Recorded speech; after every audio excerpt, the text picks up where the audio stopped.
రాష్ట్ర స్థాయిలో జరుగుతున్నాయి కాబట్టి మీరంతా లబ్ధిదారులకు మంజూరైన ఇందిరమ్మ ఇళ్ల నిర్మాణాన్ని అడ్డుకోవటాన్ని సిపిఎం నాయకులు లంక రాఘవులు ఖండించారు. సోమవారం లబ్ధిదారులతో కలిసి ఆదిలాబాద్ కలెక్టరేట్ ఎదుట నిరాహార నిరసన చేపట్టారు. సాత్నాల మండలం దుబ్బగూడలో ఆదివాసుల ఇందిరమ్మ ఇళ్ల నిర్మాణాన్ని అటవీశాఖ అధికారులు అడ్డుకుంటున్నారని నిరసన వ్యక్తం చేశారు. రెవెన్యూ స్థలం ఇళ్లు కట్టుకుంటున్న ఫారెస్ట్ అధికారులు ఇబ్బంది పెడుతున్నారని ఆరోపించారు. అధికారులు తీరు మార్చుకోకపోతే ఆందోళనలు ఉధృతం చేస్తామని హెచ్చరించారు. బాధితులకు తక్షణమే న్యాయం చేయాలని ఆయన కోరారు.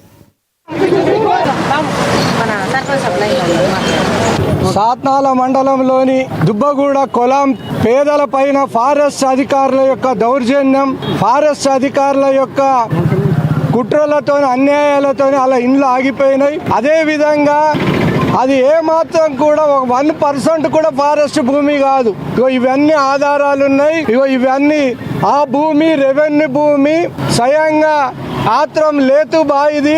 ఆమె దానం చేసింది వాళ్ళకి ఇండ్ల జాగాలకు జాగా లేకుంటే ఇంద్రమ్మ ఇండ్ల కోసం ఆమె త్యాగం చేస్తే అట్లాంటి మానత్వం లేని ఫారెస్ట్ అధికారులు ఇవాళ రెవెన్యూ అధికారులు కూడా పొద్దున 8 గంటలకు వస్తాం. అదే విధంగా మేము ఫారెస్ట్ వాళ్ళం వస్తాం అనంటే పొద్దుగల సచిన్ మేము ఊరోళ్ళంతా ఇప్పటి వరకు ఆ ఊర్లో ఇంతవరకు ఆర్డీఓ రాలేదు.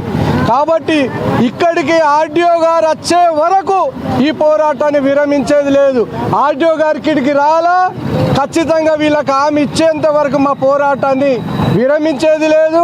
అదేవిధంగా మరి ఫారెస్ట్ వాళ్ళు ఇష్టారాజ్యంగా వ్యవహారం చేస్తే జిల్లా కలెక్టర్ ఏం చేస్తున్నాడు, ఆర్డీఓ ఏం చేస్తున్నాడు, ఎంఆర్ఓ ఏం చేస్తున్నాడు, ఇన్ని రికార్డులు ఉన్న తర్వాత కూడా పేదలను కొలామోళ్ళని 3 నెలల నుంచి తింపుతున్నారు.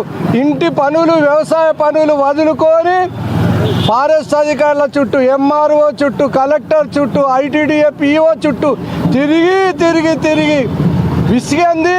ఇప్పుడు దీక్షలకు పూనుకుంటున్నారు.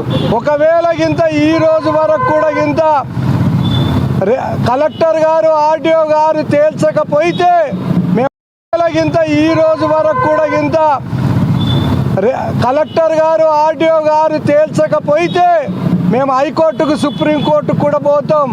చలో హైదరాబాద్ కార్యక్రమం కూడా ముఖ్యమంత్రి దగ్గరికి, అక్కడ మన గిరిజన శాఖ మంత్రి దగ్గరికి, జిల్లా ఇన్ఛార్జి మంత్రి వాళ్ళ దృష్టికి కూడా తీసుకుపోవడం కోసం చలో హైదరాబాద్ కూడా వీళ్ళ కోసం వేలాది మంది ఆదివాసులు కులం వాళ్ళనందరినీ కదిలించి హైదరాబాద్ కూడా కార్యక్రమం పెడతాం. కానీ ఈ సమస్య వదిలేది లేదు.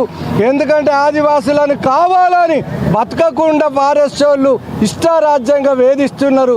ఈ చర్యను ప్రతి ఒక్క ప్రజాతంత్రవాది ప్రతి ఒక్కరు ఖండించాలా, వ్యతిరేకించాలా. రాబోయే కాలంలో ఈ పోరాటం అనేటువంటి ఈ సమస్య పరిష్కారం అయ్యే వరకు అంచెల వారిగా మా పోరాటం కొనసాగుతుందని సిపిఎం పార్టీ అక్కడికి వెళ్ళి చెప్పదలుచుకుంది. మధ్యాహ్న భోజన కార్మికుల సంస్థ